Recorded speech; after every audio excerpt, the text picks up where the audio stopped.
जो प्रशासन है, महानगर पालिका का जो ये वार्ड का पानी खाते का प्रशासन है और जो छून के आए हुए लोग हैं, ये दोनों मिलके सारे नियम तोड़ के किसी भी चीज का ये लोग परमिशन नहीं ले रहे हैं, ना एनओसी ले रहे हैं। टोटल इलीगल काम हो रहा है। कुछ दिनों पहले यहाँ के जो हमारे आमदार जी हैं, बड़े ताकतवर इंसान है, बहुत बड़े इंसान है, खुद को बाहुबली समझते हैं। तो हमने वो टाइम पे उनको एक प्रश्न भी पूछा था, वो न्यूज़ वालों को, कि हमारा प्रश्न है कि किससे किससे कितना पैसा आपने लाया और किस किस गरीब जनता पे खर्चा किया, उसका एक हिसाब दे दो ना।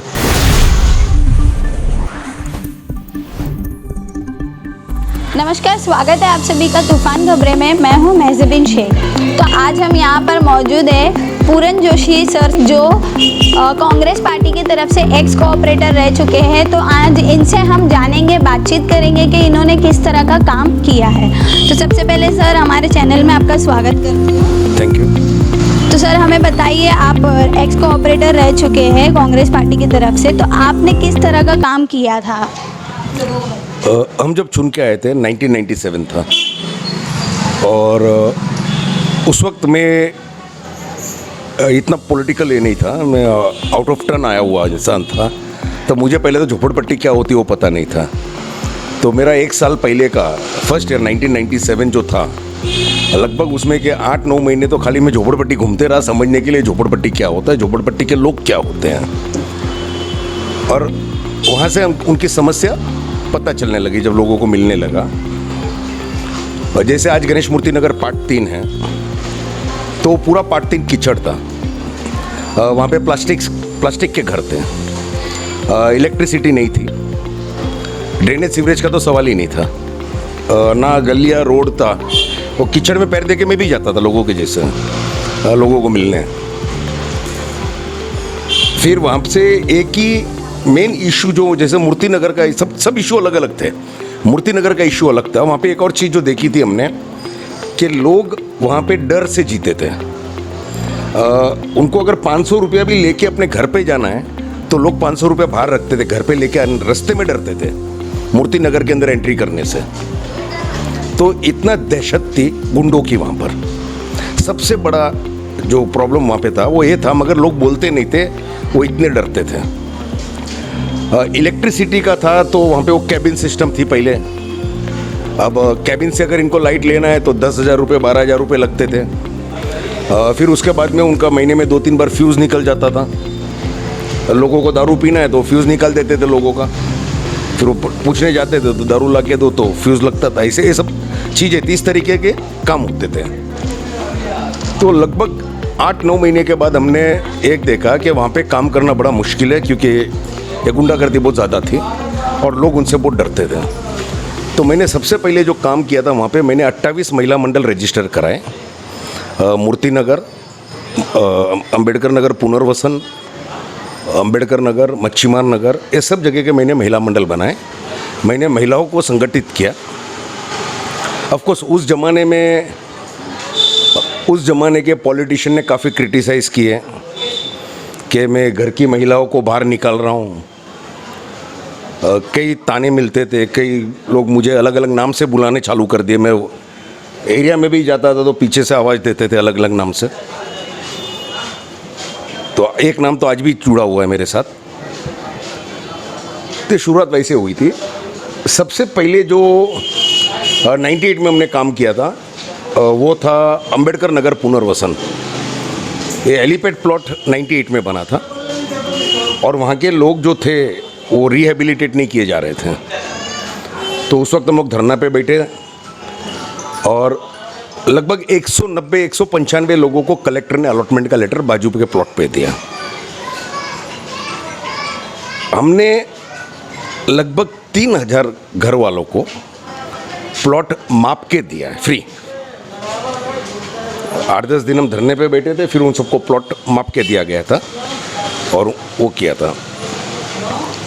उसके बाद में जो इलेक्ट्रिसिटी थी, इलेक्ट्रिसिटी की मैंने नई स्कीम बनवा के ली BST में, सीमा 97 करके।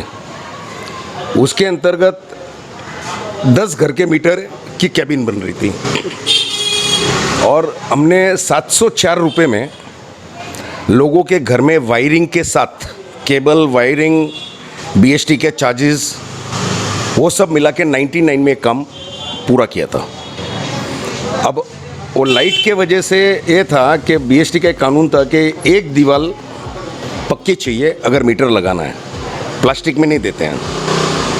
तो हम गणेश मूर्ति नगर पार्ट 3 ये पहली झोपड़पट्टी है पूरे इंडिया के अंदर जिनको कलेक्टर से परमिशन मिला एक दीवार लीगली बांधने की। उस टाइम पे कायदा 1995 का था, तो ये सब इलीगल होते थे, पर इसके बावजूद इनको हमने परमिशन ला के दिए और एक दीवार के बदले लोगों ने 4-4 दीवारें बना दी और उनके घर में अपने अपने मीटर 704 रुपये में लगा के दिए थे। उसके बाद आते हैं हम लोग, एक दिन हमारा घेराव भी हुआ वहाँ पे कि हमको टॉयलेट चाहिए, क्योंकि जो लेडीज़ थी, लड़कियाँ थी, वो वहाँ पे मैनग्रोव्स थे, तो उसके अंदर उनके साथ गलत भी व्यवहार होता था, भद्र व्यवहार भी होता था, सब होता था। तो हमने तो बोल दिया मुँह से कि बना देंगे। जब बनाने गए तो पता चला कि कितना मुश्किल है, वो CRZ एरिया है, वहाँ पे परमिशन ही नहीं मिलता है टॉयलेट बनाने का। तो फिर हमने वर्ल्ड बैंक के स्कीम के अंतर्गत वो जो 2 टॉयलेट ब्लॉक आप मूर्ति नगर में देख रहे 2 माले की, वो भी एक स्कीम बना के लिए महानगर पालिका से, और उसके अंतर्गत वो बनाया था। उसके अंदर स्कीम जब बनी थी वो ऐसे बनी थी कि हर घर वाले को जो भी यूज़ करेगा उसको 500 रुपये देने हैं डिपॉजिट, और पर मंथ 20 रुपये या 30 रुपये था, वो पास सिस्टम थी। तो उसके अंदर बड़ा पॉलिटिकल इश्यूज बन गए, काफ़ी हमको बदनाम भी होना पड़ा था कि लोगों से पैसा ले रहे हैं, ये सब थी।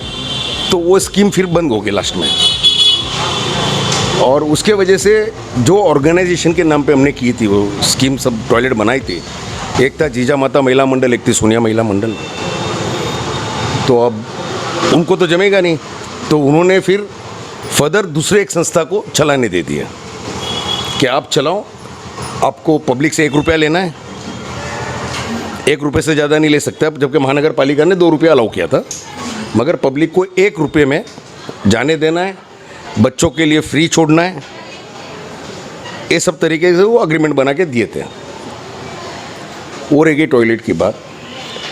बारिश के अंदर जैसे जो अंबेडकर नगर का पार्ट है कफरेट पुलिस स्टेशन के सामने का, तो वहाँ पर आप देखेंगे आगे का पार्ट का स्लोप ऐसा है, पीछे का पार्ट स्लोप ऐसा है। तो पीछे का पार्ट का पानी जो रहता था वो पूरा जमा हो जाता था लोगों के घर में इतना इतना। ओके, अब हम भी राउंड के लिए गए, कोई वहाँ पे कुछ करने तैयार नहीं था, तो फिर वहाँ पे वो चीफ इंजीनियर वगैरह सबको लेके जाके वो करा के लिए 3 घर को तोड़ना भी पड़ा था हमको, तोड़ के उनको ऑफिस बना के दिए, तोड़ के धोबी घाट के अंदर से उनका गटर का पानी निकाला था। तो उस समय हमने पूरे मूर्ति नगर का, पूरे पुनर्वसन का, पूरा अंबेडकर नगर का कंप्लीट ड्रेनेज सिस्टम एक साथ में बनाया, पैचवर्क में नहीं बनाया कि ये गली आज होगी वो गली बाद में होगी, ऐसे नहीं था। सब गली का काम एक साथ में हुआ था, जिसके वजह से पानी जमा नहीं होता है। वो साइंटिफिकली बनाया था, पूरा टेक्निकल जितना राइट होता है उतना वो हिसाब से बना था। पूरा ड्रेनेज सिस्टम, पूरा सीवरेज सिस्टम पूरा मेरे हाथ से एग्जीक्यूट किया गया है। पानी है तो पानी सबसे पहले हमने अंबेडकर नगर में लाया था, हर एक गली में एक मंडल बनाया था, और उस ज़माने में 95 के इलेक्शन रोल में जिनका नाम है खाली उनका पानी पास होता था, सबका नहीं होता था, और बहुत स्ट्रिक्ट चेकिंग वगैरह होती थी। तो ऐसे हर गली में हमने मंडल बना के दिए थे। अब वहाँ का एक्सपीरियंस अच्छा नहीं रहा हमको, तो जब हमने अंबेडकर नगर पुनर्वसन का क्लियर कराया, अंबेडकर नगर पुनर्वसन में 10 सिंटेक्स की टाकी लगाई थी बड़ी बड़ी, और उसके अंतर्गत लोगों को 18 रुपये महीने में पानी मिलता था। अब उधर भी एक्सपीरियंस ठीक नहीं, हमने उधर 6 मंडल बनाए पूरे झोपड़पट्टी के, और 6 मंडल के अंदर का भी एक्सपीरियंस हमको कुछ सही नहीं हुआ। अब मूर्ति नगर में हमने टोटली समझो ना, उस ज़माने में 65 लाख रुपया बजटरी फंड प्रोविज़न किया था, क्योंकि वहाँ पे पानी की पाइपलाइन नहीं थी। 2 पंपिंग रूम बनाए और पानी पंप होता है और फिर बाद में उसमें वापस पब्लिक को पंप होता है, ऐसा था। अब इसके अंदर स्पेशलिटी खासियत ये थी मेरी, या मेरा जो अचीवमेंट है वो ये था कि यहाँ पे पानी देने का अलाउड नहीं था। अंबेडकर नगर, मूर्ति नगर, इनको पानी देने का अलाउड नहीं था। जो दे दिए थे, एक्स्ट्रा भी नहीं दे रहे थे। तो हमने स्पेशल सैंक्शन करवा के लिए अपने तरीके से प्रेशर ये वो सब जो भी करना था करके अलग से इनके लिए पाइपलाइन, मेन पाइपलाइन डाल के लिए 12 इंच की पाइप वर्ल्ड ट्रेड सेंटर से लेके मूर्ति नगर के एंड तक अलग से इनकी pipeline dedicated to this slums हमने डलवा के लिए, और उसके अंदर से फिर सब बाकी मंडल्स को पानी दिया गया है। तो मूर्ति नगर में एक ही मंडल है, मानव सेवा समिति। पुनर्वसन में 6 मंडल थे और अंबेडकर नगर में हर गली में एक मंडल था। ये तरीके से हुआ था। पानी आज भी चालू है सबका। अभी जो हम देख रहे हैं, अभी जो हो रहा है, अभी जो प्रशासन है, महानगर पालिका का जो ये वार्ड का पानी खाते का प्रशासन है और जो चुन के आए हुए लोग हैं, ये दोनों मिलके सारे नियम तोड़ के काम कर रहे हैं।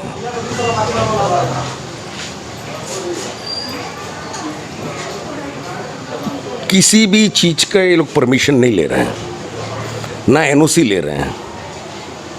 टोटल इलीगल काम हो रहा है। मैं आपको पेपर दिखा दूंगा। गवर्नमेंट के नियम क्या है? गवर्नमेंट के नियम के अनुसार आमदार, खासदार, नगर सेवक, ये अपनी जो निधि होती है, ऑफिशियल निधि, उसके अंतर्गत कलेक्टर के लैंड पे काम कर सकते हैं। अब कुछ दिनों पहले यहाँ के जो हमारे आमदार जी हैं, बड़े ताकतवर इंसान हैं, बहुत बड़े इंसान हैं, खुद को बाहुबली समझते हैं और लोगों को दान में पैसे बांटते तरीके से बातें करते हैं। तो हमने उनको कहते हुए सुना कि हम अपने खीसे का पैसा डालते हैं, हम CSR फंड यूज़ कर रहे हैं, हम गरीबों के लिए डोनेशन लाते हैं। तो हमने वो टाइम पे उनको एक प्रश्न भी पूछा था, वो न्यूज़ वालों को, कि हमारा प्रश्न है कि किससे किससे कितना पैसा आपने लाया और किस किस गरीब जनता पे खर्चा किया, उसका एक हिसाब दे दो ना। क्योंकि हमारा ये मानना है कि वसूली है, ये डोनेशन नहीं लिया है, ये इन्होंने वसूली की है। लोगों को दिखाकर, डराकर, लोगों को दिखाकर कि सब झोपड़पट्टी वालों को तुम्हारे इधर घुसा देंगे, हम ये कर देंगे, तुम्हारा प्रोजेक्ट इंप्लीमेंट नहीं होने देंगे, इसे कुछ करके रहेगा।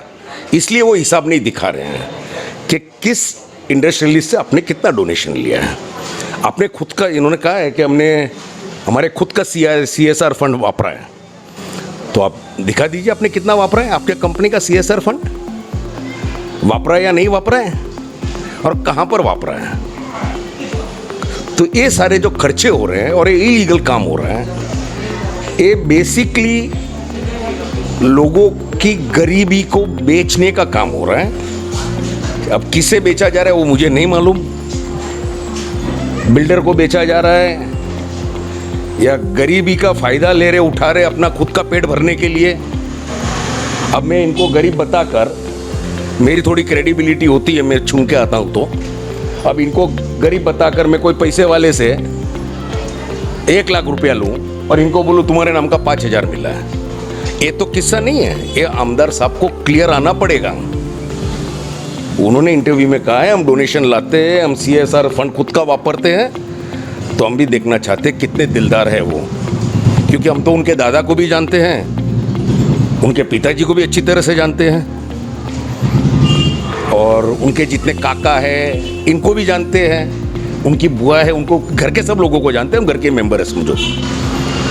तो जो तरीके से वो बात करते हैं वो सही नहीं है। उनको क्लियर कट आना चाहिए, साफ सुथरा आना चाहिए कि हमने इतना डोनेशन फलाने कंपनी से लिया है और ये पैसा हमने यहाँ पे वापरा है। पब्लिक लाइफ में हो तो आपको करना पड़ेगा, आपके घर की लाइफ है बात अलग है, या प्राइवेट पर्सन ठीक है, मगर जब आप पब्लिक लाइफ में है तो आपको ये सब दिखाना पड़ेगा, ये मेरा मानना है। अब उसके आगे का मेरा काम मैं बता रहा हूँ आपको। सबसे बड़ा जो अचीवमेंट मेरा ये था कि जो लोग दहशत में जीते थे उनकी दहशत हमने ख़त्म कर दी। जो महिला कभी घर के बाहर नहीं निकली थी, उन्हें गवर्नमेंट ऑफिस क्या होती है, कहाँ पर ऑफिस है, गवर्नमेंट ऑफिस से कैसे बात करते हैं, उनको किसी नेता की ज़रूरत नहीं पड़े, इतना उनको सिखाया है हमने। भले चाहे वो अनपढ़ भी है तो उनको पता है उनको कैसे अपना हक लेना है, या कोर्ट कहाँ पर होती है, कोर्ट कचहरी कैसे होते हैं, वकील का अपॉइंटमेंट कैसे होता है, पुलिस क्या होती है, पुलिस का क्या रहता है। तो ये सब चीज़ें उनको दिखाई हुई है, उनको समझाई हुई है। इसके अलावा मैंने एज अ कॉरपोरेटर मैंने काफ़ी कुछ करप्शन एक्सपोज किया, प्रेस क्लिपिंग्स मेरी लगी हुई है। मैं मैनग्रोव्स के लिए लड़ा हूँ, मूर्ति नगर के मैनग्रोव्स बचाने के लिए बहुत लड़ा था, क्योंकि उसको निकालने से बड़ा नुकसान होने के चांसेस होते हैं। हमने कभी इलीगल हटमेंट्स नहीं बनाए, जो थे ठीक है उनको बचाया है, मगर हमने कभी किसी को प्रोत्साहित नहीं किया कि आप अनधिकृत झोपड़े बांधो। जैसे मेरे भी कार्यकर्ता थे, तो हमने कभी ये नहीं कहा हमारे कार्यकर्ता से आप 10 झोपड़ा बांट दो, 9 बेच दो। तो ये सब इलीगलिटीज़ है। मैं इलीगल चीज़ों में कभी गिरा नहीं हूँ, ना गिरूंगा। अब थोड़े दिन पहले हमने 4 कनेक्शन कटवाए, 5 कनेक्शन की कंप्लेन की थी हमने। पता चला उन्होंने 4 ही काटे या 3 ही काटे हैं। अब हमने उसके ऊपर FIR भी डिमांड की है, देखो क्या होता है। इन्होंने जो 27 पंप रूम बनाए हैं हेलीपैड के अंदर, वो भी टोटली इलीगल है। कोई NOC नहीं है, कोई परमिशन नहीं है। तो ये तरीके के काम करके आज आप सीट पे हैं, आप संभाल लोगे। कल जब आप सीट पे नहीं रहोगे तो जनता क्या करेगी? जो ऑफिसर है वो तो आके निकालेगा ना, अनधिकृत है। आज मैं सीट पे हूँ तो मेरे प्रेशर में नहीं निकालेगा, कल में नहीं है तो निकालेगा, तो जनता उस वक्त क्या करेगी? तो मैंने इनको बताया था कि आप इसको लीगल करा के दे दीजिए लोगों को, ताकि लोगों को तकलीफ ना हो। उसके अलावा और मैंने क्या किया है, मैंने मर्डर करने वालों को पकड़ा है। अम्बेडकर नगर का वो लेडी की बॉडी को मैं सिमेट्री से लेके आया था, फिर वो मर्डर है करके एक्सपोज कराया था, उनको सज़ा कराई थी। सोशल वर्क काफ़ी ज़्यादा किया मैंने, पॉलिटिकल काम से ज़्यादा सोशल वर्क किया। तो दो सर तो सर, जैसे कि अभी कांग्रेस पार्टी की तरफ से काफ़ी आंदोलन चल रहे थे महंगाई को लेके बीजेपी के खिलाफ, तो इस बात से आप सहमत हैं? बिल्कुल सहमत है, बिल्कुल सहमत है। अब हमारा तो ये कहना है कि बीजेपी जो पार्टी अब बनी है, पहले अलग थी अब अलग है। आज की तारीख में जो बीजेपी है वो फ्रॉड है, वो चीटर है, वो लोगों को झूठ बोल के फंसाती है। आप देखेंगे तो जैसे भी गैस का दाम 1,000 रुपये, 900 1,000 रुपये। यही स्मृति ईरानी जी 400 रुपये में रोड पे बैठी थी। पेट्रोल यही मोदी जी कहते थे, मनमोहन सिंह जी को देश चलाना नहीं आता है। आज पेट्रोल देख लो अब क्या हो गया। जो भी इन्होंने कहा है 2014 के पहले के इलेक्शन में मोदी जी ने, आज वही वीडियो वापस सर्कुलेट हो रहे उन पे, तो लोगों को गुमराह कर रहे थे ना। दूसरा क्या कर रहे हैं, ये सारे हमारे जो गहने हैं देश के वो सब बेच रहे हैं प्राइवेटाइजेशन के नाम पे। प्राइवेटाइजेशन क्या होता है? अगर तुम देश की जो आर्थिक नींव है वही ख़त्म कर दोगे। आज आप रुपए की वैल्यू देख लो, क्योंकि हमारे एसेट बिक रहे तो रुपए की वैल्यू गिर रही है। हमारा रुपया कल बांग्लादेश से भी नीचे जाएगा। आज बांग्लादेश जिनको हमने आज़ादी दिलाई वो हमारे देश से आ गया। तो भी हम और क्या बोले, इन्होंने कितना मार दिया है। किसान को देख लो, अब कपड़े की GST बढ़ा रहे हैं, आपके चप्पल शूज़ की GST बढ़ा रहे हैं। अब चप्पल महंगे हो जाएंगे, गरीब पहनना बंद कर देगा। बड़ी मुश्किल से तो चप्पल पहनने पे आए हैं 10 साल में, 15 साल में। आप देखेंगे, पहले आप जाकर पूछ लो कितने जन चप्पल पहनते थे स्लम में, गांव में कितने जन चप्पल पहनते थे, आज सब लोग पहन रहे हैं। वो बंद हो जाएगा, एक बार महंगे होने लग गए सब। तो ये जो सरकार है, ये सरकार बेसिकली फ्रॉड है। एक कुछ देशवासियों के लिए काम कर रही है, और ये जिनके लिए काम कर रहे हैं उनमें की भी जा रहे हैं, लंदन शिफ्ट हो रहे हैं। वो भी देश छोड़ के जाने की तैयारी में, सबने घर ले लिया बाहर।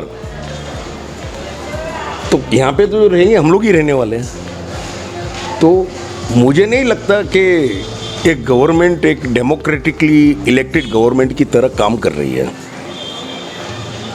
डिमोनेटाइजेशन में क्या हो गया? इन्होंने कहा था 100 दिन में चेंज नहीं हुआ देश तो मुझे फांसी लगा देना।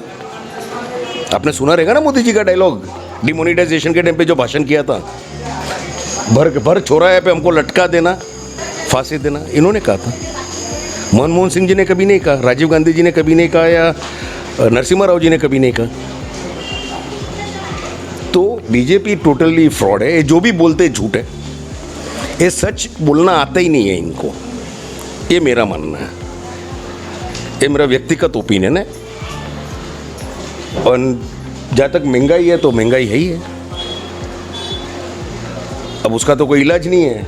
अब जो भी राहुल गांधी जी बोलते हैं वो मोदी जी 6 महीने के बाद करते हैं, 1 साल के बाद करते हैं। जब राहुल गांधी जी बोलते हैं तो बहुत हंसते हैं, मगर फिर लास्ट में जाके 6 महीने के बाद वही करेंगे जो राहुल गांधी जी ने कहा 6 महीना पहले। तो कॉपी कैट भी है ऐसा। तो सर जैसे कि आपने वार्ड में काफ़ी सारे बदलाव लाए थे, तो अभी जहाँ की हम बात करें 227 वार्ड की, वहाँ पर जो स्लम्स एरिया है वहाँ पर प्रॉपर एजुकेशन नहीं है और हेल्थ के भी काफ़ी इश्यूज है, क्योंकि उन लोगों को हॉस्पिटल जाने के लिए बहुत दिक्कतें हो रही है। तो इस बारे में आप क्या? देखिए, पहले 227 में सिर्फ एक ही स्लम आता है, वो है गीता नगर। अब गीता नगर का ऐसा प्रॉब्लम है कि गीता नगर बहुत पहले से शिफ्टिंग पे था, वो हो नहीं पाया। जब हम थे तो मैं गीता नगर से भी चुन के आया था, तो वहाँ पे हमको फ़ंड यूज़ करने अलाउड ही नहीं था। हमारे नाम से स्पेशल जीआर निकला था कि हम पूरे बॉम्बे में कहीं पर भी फ़ंड वापर सकते हैं, क्योंकि हम गीता नगर नेवी नगर में नहीं वापर सकते थे फ़ंड। अब कायदे चेंज हुए हैं। पहले पानी जैसे था 95 के लोगों के लिए था, अब पानी के लिए आपको सिर्फ आधार कार्ड लगता है। तो मुझे तो बताया गया है कि वार्ड के अंदर एक ही फैमिली में 5 आधार कार्ड ले लेते, अलग अलग 5 मंडल में नाम डालते हैं और 5 के नाम से पानी पास करते हैं, वेरिफिकेशन नहीं होता है। तो काफ़ी चेंजेस हुए हैं कायदे के, और उसके वजह से काफ़ी सारी फैसिलिटीज़ अभी मिल सकती है लोगों को, और मिलनी ही चाहिए, उनका हक है। अब हॉस्पिटलाइजेशन का जैसे है, तो हॉस्पिटल हमारे यहाँ 2 है कुलाबा असेंबली कॉन्स्टिट्यूंसी में, सेंट जॉर्ज है, जीटी है। अब ये जो जाने की दिक्कत है उसका तो कुछ कर ही नहीं सकते ना, इतना तो डिस्टेंस होगा। अब गीता नगर से स्पेशल ज़्यादा डिस्टेंस है, पर वो भी अभी कम हो गया क्योंकि बस सर्विस चालू हो गई है। पहले बस सर्विस नहीं थी, मिलिंद देवरा जी ने काफ़ी मेहनत करके वो बस सर्विस स्टार्ट कराई है वहाँ से। ये भी कांग्रेस की देन है, बस भी। सर 224 वार्ड की बात करें तो वहाँ भी स्लम एरिया पड़ता है, और वहाँ 226 पूरा स्लम ही है, एक्सेप्ट कफरेड। वहाँ के हेल्थ इशू को लेके आपका क्या कहना है सर? 226 वार्ड नहीं, जो भी हमारी जनता के लोग आते हैं उनके लिए हम करके देते हैं। अब जो नहीं आते उनके लिए मैं नहीं कर सकता हूँ, पर हमारी विनंती है सबसे, 226 नंबर वार्ड के जितने भी लोग हैं, जितने भी रहवासी हैं, कि उनको कुछ भी इश्यूज़ है हेल्थ के, हमारे पास आए, हमें बताएं, हम उनको सॉल्व करके देंगे, 100% सॉल्व करके देंगे। पैसे नहीं दूंगा। हाँ, पैसे देने वाले लोग अलग है जो उनके नाम पे चंदा जमा करते हैं, मैं नहीं करता। तो सर अब इलेक्शन आ रहा है, तो अगर आप हमको बताइए कि आपके पार्टी की तरफ से क्या क्या बदलाव आएगा? काफ़ी बदलाव आएगा। ये सब जो इलीगलिटी है वो सब लीगल कर दी जाएगी। जितने भी इलीगल काम किए इन्होंने जनता के लिए, हमारे पार्टी के लोग आने के बाद पहला काम ये होगा कि वो सब इलीगल चीज़ों को लीगल करें, ताकि जनता को कल तकलीफ ना हो। उसके अंदर भी मैं आज कोई इंटरव्यू देख रहा था, ये लोगों को कहते घूमे, सब जगह बाहर जाते तो बोलते हम फुकड़ में पानी दे रहे हैं। मैं वो इंटरव्यू देख रहा था, वो महाराष्ट्र कुछ चैनल है उस पर, तो उसमें लोग बोल रहे 300 रुपये दे रहे हैं और 2 मिनट 5 मिनट पानी दे रहा है। ऐसे देखा मैंने, वो वहाँ पे वो कचरे का ढेक भी दिखाया इतना बड़ा। अब बाद में मैंने वार्ड में फ़ोन किया तो मुझे पता चला इनके लोगों को वहाँ का कॉन्ट्रैक्ट दिया हुआ है साफ़ सफाई का, और 10-10 दिन 15-12 दिन कचरा नहीं उठाते हैं, और उनको मेरे ख्याल से 60,000 70,000 80,000 लाख रुपए तक मिलता है इनको लेबर का कॉस्ट का। ये भी स्कीम मैंने चालू कराई है, मेरे हाथ से ड्राफ्टिंग है। दत्तक वस्ती योजना करके हमने शुरुआत कराई थी पूरे बॉम्बे शहर के लिए as a standing committee member, और इसकी शुरुआत अंबेडकर नगर से हमने की थी, इसका उद्घाटन अंबेडकर नगर से हुआ है। तो ये तरीके का पूरा काम चालू है वार्ड के अंदर, एक्चुअल काम हो ही नहीं रहा है और लोगों को बताया जा रहा है, ये लोग मेहरबानी कर रहे जैसा। लोगों को नहीं बताता कि हमको महानगर पालिका से पैसा मिल रहा है। महानगर पालिका से पैसा मिलता है, इनको गटर साफ करने का पैसा मिलता है, गली साफ करने का पैसा मिलता है, गली में से इनको कचरा उठाना है, हर घर के ऊपर जाके घर से कचरा लेके निकलना है। ऐसा कुछ नहीं हो रहा है एरिया में। एरिया में तो लोग सोचते 7 दिन के बाद भी कोई आया तो हमारे ऊपर मेहरबानी की है, जबकि पैसा ले रहे काम करने का। शौचालय में वो बता रही थी लेडी वो इंटरव्यू में 2 रुपए लग रहे हैं, बच्चों के भी पैसे लग रहे हैं। इनकी संस्था संभालती थी सोनिया महिला मंडल, इन्होंने महानगर पालिका को वापस दे दी थी टॉयलेट। बोले हम नहीं संभाल सकते, आप वापस लो। वो नहीं ले रहे तो उनको लीगल नोटिस देके वापस दी थी। और वो टॉयलेट का भी कब्जा इलीगली लिया इन लोगों ने। मुझे बताया गया उसका ताला जबरदस्ती तोड़ा गया है, जबरदस्ती ताला तोड़ के उसका कब्जा लिया गया है इन लोगों से। बाद में वार्ड ने अलॉट किया नहीं किया पता नहीं मुझे। सर ये सब जो इलीगल चीज़ है ये सब ठीक ठाक की जाएगी, ये सब लीगल बनाई जाएगी। और जो भी सुविधा की शॉर्टेज है आज भी, वो सारी सुविधा पूरी की जाएगी। हो सकता है म्युनिसिपल डिस्पेंसरी वहीं स्टार्ट कर लें, वो भी करेंगे। Will start a municipal dispensary उधर। सर हमने अभी देखा कि काफ़ी महिलाएं यहाँ पर आपके ऑफिस में मौजूद है, तो ये लोग आपके पास कोई समस्या लेके आए हैं? समस्या तो रोज वहाँ पे तो होती है, स्लम है तो समस्या तो रहती है। हर बार जब भी आएंगे तो कुछ ना कुछ नया चीज़ तो रहती ही, ऐसा कुछ नहीं है कि नहीं रहती है, समस्या तो होती है। तो इन लोगों के यहाँ आने की खास वजह या ऐसा कुछ? सबका अलग अलग रहता है कारण, कोई एक साथ में एक ग्रुप का नहीं आता, सब अलग अलग अपने अपने कारण से आते हैं, अपने अपने समस्या लेके आते हैं। कई लोगों को समस्या नहीं होती है तो दूसरों की समस्या सुलझाने में मदद करने आते हैं, ऐसा भी है। तो ये सारे मंडल वाले हैं? हाँ जी। और इनके जो मंडल है जो आपने बनाया, हमने जो रजिस्टर करके दिया।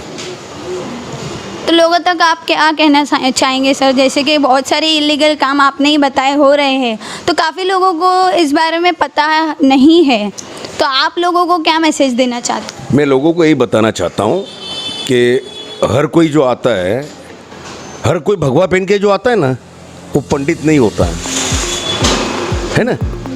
हर कोई टीला लगा देता है इधर, उससे बड़ा धर्मिष्ठ नहीं होता है। वो बड़ा टीला लगाने वाला कहा जाता है उतना ही बड़ा पाखंडी और चोर होता है। वैसे ही जो भगवा पहन के घूमते ना, दिखावा करते हैं, उसमें भी 90% लोग चोर होते हैं। तो उनके बातों में ना आए, उनसे बचे, उनसे बचे। और कोई भी आपको कुछ लाके देता है तो लेने से आप फंसते हो। मैं आपको एक एग्जांपल दे देता हूँ। मुझे बताया गया है कि 2-2 हज़ार रुपये कुछ वोट के बांटे गए थे। अब पब्लिक भी इसको कंफर्म करेगी, बहुत लोग करेंगे, हमने तो टीवी पे कोई इंटरव्यू में देखा है। तो अगर आप देखेंगे 2,000 रुपया 5 साल का है ना, एक घर में 5 वोट, तो एक वोट का कितना हो गया? 400 रुपया। 400 रुपया कितने दिन का? 1500 दिन का, 1700 दिन का। तो 500 रुपया लेके आप आपके 1700 दिन हक से बोलने का हक छोड़ देते हो। तो जनता से विनती है कि पाखंडियों के पैसे को देखकर एक रात के लिए बदली मत हो। आपकी इच्छा है उनको देना, आप दीजिए, मगर पैसे के लिए मत दीजिए या उनके झूठ को पहचाने। जिनको देना है आप दीजिए, मैं नहीं कह रहे कि हमको दीजिए, आपको लगे वो सही आप उनको दीजिए, मगर पैसे लेके या वो जो बोल रहे हैं उसका विश्वास करके मत कीजिए। और आपको जो भी तकलीफ है आप आइए, हम सॉल्व करके देंगे, 100% सॉल्व करके देंगे। धन्यवाद सर। तो आज के लिए बस इतना ही, फिर से आपसे मिलेंगे दोबारा किसी नए मुद्दे के साथ। तब तक के लिए देखते रहिए तूफान खबरें। Subscribe to our YouTube channel and don't forget to press the bell icon to get all the latest